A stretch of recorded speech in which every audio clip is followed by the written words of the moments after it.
Dhunoi për vdekje prindrit e të dashurës, çfarë kërkoi përpara se të vdiste 67 vjeçari i ekzekutuar. Deri në momentin e fundit, 67 vjeçari Brett Sigmon po luftonte për jetën. Ishte veshur me të zeza që të mos dilte gjaku, tha avokati i tij. Janë zbuluar fjalët e fundit të dënuarit të parë me vdekje të ekzekutuar në Shtetet e Bashkuara të Amerikës në 15 vjet. Brett Sigmon, 67 vjeç, u dënua me vdekje në vitin 2002 për rrahjen për vdekje të prindërve të dashur së tij, David dhe Gladys Lark, me shkop bejsbolli.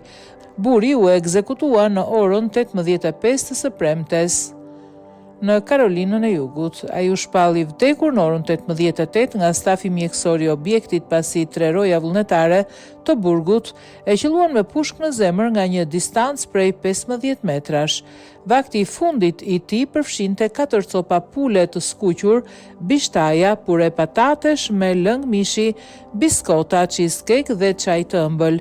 Pak para se të merrte frymën e fundit, ai renditi 4 pasazhe nga Bibla, të cilat, tha ai, tregonin se askund në dhjatën e re Zoti nuk i jep njeriu të autoritetin për të vrarë një njeri tjetër. Dëshiroj që dekada ime e fundit jetë një dekadë dashurie dhe një lutje për të krishterët e mi që na ndihmojnë të japin fund dënimit me vdekje, tha ai përmes avokatit të tij. Tani jemi në hirin dhe mëshirën e Zotit. Pasi rojet qelluan Sigmonin, dora e tij filloi të dridhej dhe të shtrihej sikur po përpiqej të çlirohej nga prangat, sipas avokatit të tij.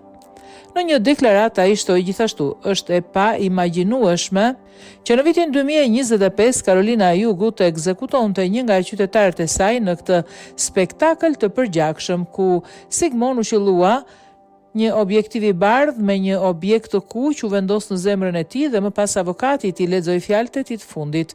Para të shtënave, Sigmon gjithashtu dyshohet se u përpoq të fliste me King dhe këshilltarin e tij shpirtëror, por ata nuk mund të deshifronin atë që ai po thoshte. King u përpoq të mbante kontaktet me sy derisa stafi vendosi një kapuç të madh mbi kokën e tij. Ai ishte gjithashtu i veshur me të zeza, gjë që është e pazakontë për burrat që përballen me ekzekutimin, shtoi avokati i tij.